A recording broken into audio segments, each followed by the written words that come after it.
नमो बुद्धाय. जय भीम मित्रांनो, मी कुमार सोनकांबळे बुद्धवाणी या वाहिनीवर आपलं मनपूर्वक स्वागत करीत आहे. मित्रांनो, आज आपण भगवान बुद्ध आणि आम्रपाली यांच्या बाबतीत काही माहिती करून घेणार आहोत. जगात सुंदर स्त्री असलेली आम्रपाली वेश्या कशी झाली याचे कारण काय आपण संक्षिप्तपणे माहिती घेणार आहोत. मित्रांनो, आपण जर या चॅनलवर नवीन असाल तर कृपया लाईक करा, सबस्क्राईब करा, शेअर करा आणि आपले प्यारेसे कमेंट करून आम्हाला आपली प्रतिक्रिया जरूर कळवा. मित्रांनो, ही गोष्ट आहे भारतीय इतिहासातील सर्वात सुंदर स्त्री म्हणून ओळखल्या जाणाऱ्या आम्रपालीची, जिला आपल्या सौंदर्याची किंमत वेश्या बनून चुकवावं लागली. ती कोणाची पत्नी बनू शकली नाही, पण संपूर्ण नगराची नगरवधू मात्र बनली. आम्रपालीने स्वतः या जीवनाची निवड स्वतःसाठी केली नव्हती, तर वैशाली नगरीत शांतता टिकून राहावी, गणराज्य अखंड राहावे यासाठी तिचे कोण्या एका पुरुषाशी लग्न लावून तिला नगराच्या स्वाधीन करण्यात आलं होतं. तिने कित्येक वर्ष वैशाली नगरीतील धनाढ्या श्रीमंत माणसांना रिझवलं होतं. मात्र जेव्हा तिने भगवान बुद्धाच्या संपर्कात आली, जेव्हा सर्वांचा त्याग करून ती बौद्ध भिक्खुनी बनली. आम्रपालीचे खरे आईवडील कोण होते ते माहीत नाही, पण ज्या लोकांनी तिचं पालनपोषण केलं त्यांना ती एका आम्रवृक्षाखाली सापडली, म्हणून त्यांनी तिचं नाव आम्रपाली ठेवलं. ती सौंदर्यवती होती, तिचे डोळे टप्पुरे होते आणि मुलायम कांती होती. ती ज्या कुणाच्या दृष्टीत पडत असे तो आपली नजर तिच्यावरून हटवू शकत नसे, तो तिच्यावर मोहित होऊन जाई. पण तिचं हे सौंदर्य तिच्यासाठी शाप बनलं होतं. एका सर्वसामान्य मुलीप्रमाणे तिलासुद्धा आपलं जीवन आनंदात व्यतीत करायचं होतं, लग्न करून संसार थाटायचा होता, पण असं झालं नाही. ती आपलं दुःख कधी सांगू शकली नाही आणि शेवटी जे नियतीने लिहून ठेवलं होतं तेच झालं. आम्रपाली जसजशी मोठी होत गेली तसं तशा तिच्या सौंदर्याने देखणेपणाच्या सर्व कक्षा ओलांडल्या. यामुळे वैशालीतील प्रत्येक पुरुष तिला आपल्या वधूच्या रूपात पाहण्यासाठी उत्सुक होता. लोकांमध्ये आम्रपालीबद्दलच्या प्रेमाने हद्द गाठली होती. तिला मिळवण्यासाठी तो वाटेल ते करायला तयार होते आणि खरी मेघ तर इथेच होती. आम्रपालीचे आईवडील हे ओळखून होते की आम्रपालीचे लग्न ज्या कोणाशी होईल ती व्यक्ती सोडून इतर सर्वजण त्यांच्याशी वैर पत्करतील आणि वैशाली नगरीत रक्ताचे पाट वाहतील. यामुळेच ते कोणत्याही निर्णयाप्रत पोचू शकत नव्हते. या प्रश्नाचं उत्तर शोधण्यासाठी एक दिवस वैशाली नगरीत एक सभा आयोजित करण्यात आली. या सभेत उपस्थित सर्व पुरुष आम्रपालीबरोबर लग्न करण्यात इच्छुक होते. या समस्येच्या परिहारासाठी विविध विचार मांडले जात होते, मात्र कोणताही विचार हा प्रश्न सोडवू शकत नव्हता. खूपच मोठा पेच प्रसंग उभा राहिला होता. पण सगळ्या चर्चेअंती जो निर्णय घेण्यात आला त्याने आम्रपालीचे भविष्य अंधकाराच्या खाईत लोटले गेले. सर्वसंमतीने आम्रपालीला नगरवधू म्हणजेच वेश्या घोषित करण्यात आलं.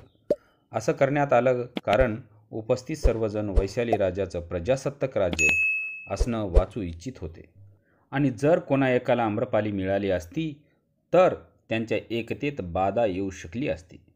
नगरवधू बनल्यानंतर प्रत्येकजण तिचा उपभोग घेण्यास पात्र होता. त्यांच्या इच्छेने तिचा भोग घ्यायला प्रत्येकजण स्वतंत्र होता. अशा तऱ्हेने ती नगरवधू अर्थात वेश्या बनली. मात्र आम्रपालीची गोष्ट इथेच संपत नाही. आम्रपालीने नगरवधू बनून कैक वर्ष वैशाली नगरीत लोकांचं मनोरंजन केलं. नियतीच्या मनात काही वेगळंच होतं. ती पुढे योगायोगाने भगवान बुद्धाच्या संपर्कात आली आणि अंतर्बाह्य बदलून गेली आणि सर्व काही सोडून एक बौद्ध भिक्खुनी बनली. तिचे या परिवर्तनाची गोष्ट मनाला चटका लावून जाते आणि म्हणून गौतम बुद्ध आपल्या एका प्रवासात वैशाली इथे आले. त्यांच्यासोबत नेहमी हजारो शिष्य असत. सगळे शिष्य दर दिवशी वैशाली नगरीच्या वस्त्यामध्ये भिक्षा मागायला जात असत. वैशाली नगरात आम्रपालीचा प्रशस्त महल होता. ती वैशाली नगरीतील सर्वात सुंदर स्त्री आणि नगरवधू होती. वैशाली नगरीतील धनाढ्या श्रीमंत माणसाच्या गळ्यातील ताईत होती. एक दिवस तिच्या दारावर एक भिक्षुक भिक्षा मागण्यासाठी आला. त्या भिक्षुकाला पाहता क्षणीच ती त्याच्या प्रेमात पडली. दर दिवशी ती राजा आणि राजकुमाराच्या सानिध्यात असायची, पण हाती भिक्षापात्र घेतलेला एका भिक्षुकाचं साधेपणातील सौंदर्य तिला भावलं आणि स्पर्शून गेलं होतं. ती आपल्या तटबंदीतून धावत आली आणि त्या भिक्षुकाला म्हणाली, कृपा करून आत या, भिक्षा ग्रहण करा. त्या भिक्षुकासोबत इतरही भिक्षू होते. त्यांचा स्वतःच्या डोळ्यावर विश्वास बसत नाही. जेव्हा तो भिक्षू आम्रपालीच्या कक्षात भिक्षा घेण्यास गेला तेव्हा त्यांना त्यांच्याबद्दल ईर्ष्या आणि असूया वाटली. त्यांचा राग अनावर झाला. भिक्षा दिल्यावर आम्रपालीने व भिक्षुकाला म्हटले, 3 दिवसांनी वर्षावासाचा काळ सुरुवात होणार आहे. माझी इच्छा आहे की तुम्ही चतुर्मास माझ्या महलात राहावे. मला यासाठी माझ्या स्वामीची म्हणजेच भगवान गौतम बुद्धाची अनुमती घ्यावी लागेल. जर त्यांनी परवानगी दिली तरच मी इथे थांबेन. तो बाहेर पडल्यावर इतर भिक्षू त्यांच्याशी बोलले. त्याने आत घडलेला प्रसंग कथन केले आणि आम्रपालीने केलेल्या विनंतीविषयी सांगितले. ते ऐकून इतर सर्व भिक्षू क्रोधित झाले.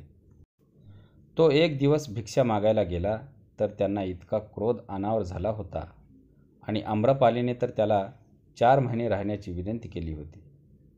हे इतर युवक भिक्षू गौतम बुद्धाजवळ गेले आणि घडलेला वृत्तांत त्यांना भर घालून त्यांना कथन केले आणि म्हणाले, ती स्त्री वेश्या आहे, तर मग एक भिक्षूने 4 महिने तिथे राहणे कसे योग्य ठरेल?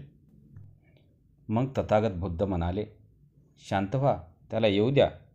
अजून त्याने तिच्या वाड्यात राहायला निश्चय केलेला नाही ना. तो मी अनुमती दिली तरच तिथे राहील असं सांगून आलाय ना. मग तो आल्यावर त्यांच्याशी बोलून ठरवूया आपण. तितक्यात तो युवा भिक्षुक आला आणि त्याने बुद्धाला वंदन करून घडलेला प्रसंग सांगितला. तो म्हणाला, आम्रपाली येथील नगरवधू आहे. तिने या चतुर्मास मला तिच्या महालात राहण्याची विनंती केली आहे. आमच्यातले सगळेच भिक्षू या काळात कोणत्या ना कोणत्या घरात राहणार आहेत. मी तिला सांगितले आहे की तुम्ही परवानगी दिली तरच मी तिच्या महालात राहू शकतो. बुद्धांनी त्यांच्या डोळ्यात पाहिलं आणि ते म्हणाले, तू तिथे राहू शकतोस. हे ऐकून इतर अनेकांना दुःख झाले. गौतम बुद्धांनी एक युवक शिष्याला एक वेश्याच्या घरात राहण्यात 4 महिने राहण्याची परवानगी दिली. ही गोष्ट त्यांना सहन होत नव्हती. 3 दिवसांनी तो शिष्य आम्रपालीच्या महालात राहायला गेला. गावभर आम्रपालीच्या महालात एक युवा भिक्षुक 4 महिने राहणार असल्याची चर्चा सुरू झाली. तथागत भगवंतांनी आपल्या शिष्यास सांगितले की तुम्ही तुमच्या दिनचर्येचे पालन करा. माझ्या शिष्यावर पूर्णपणे विश्वास आहे. आता त्याच्या मनात काही वासना उरल्या नाहीत हे मला त्यांच्याशी बोलताना जाणवलं. जरी मी त्याला तिच्या महालात न जाण्याची परवानगी जरी दिली नसती तरी त्याला या गोष्टीबद्दल काही खंत वाटली नसती. मी त्याला परवानगी दिली तेव्हाही तो काहीच न बोलता निघून गेला. तो संयम बाळगेल याबद्दल माझ्या मनात काही शंका नाही. तुम्ही सगळेजण एवढे व्यथित होऊ नका. जर तो खरा भिक्षू असेल तर आम्रपाली प्रभावित झाल्याशिवाय राहणार नाही आणि जर तो नसेल तर तो स्वतः आम्रपालीसमोर समर्पित होईल. हा त्याचा कसोटीचा क्षण आहे. माझ्या शिष्यावर पूर्णपणे विश्वास आहे. आपण 4 महिने वाट पाहूयात. माझी खात्री आहे की तो कसोटीवर खरा उतरेल. कित्येक भिक्षूचा यावर विश्वास बसला नाही.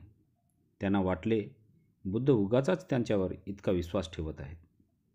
भिक्षूसुद्धा तरुण आहे आणि आम्रपाली खूप सुंदर आहे. ते आपल्या संघाची प्रतिमा पणाला लावत आहेत. पण ते त्यांच्या आज्ञेबाहेर जाऊन काही करू शकत नव्हते. म्हणता म्हणता 4 महिने झाले.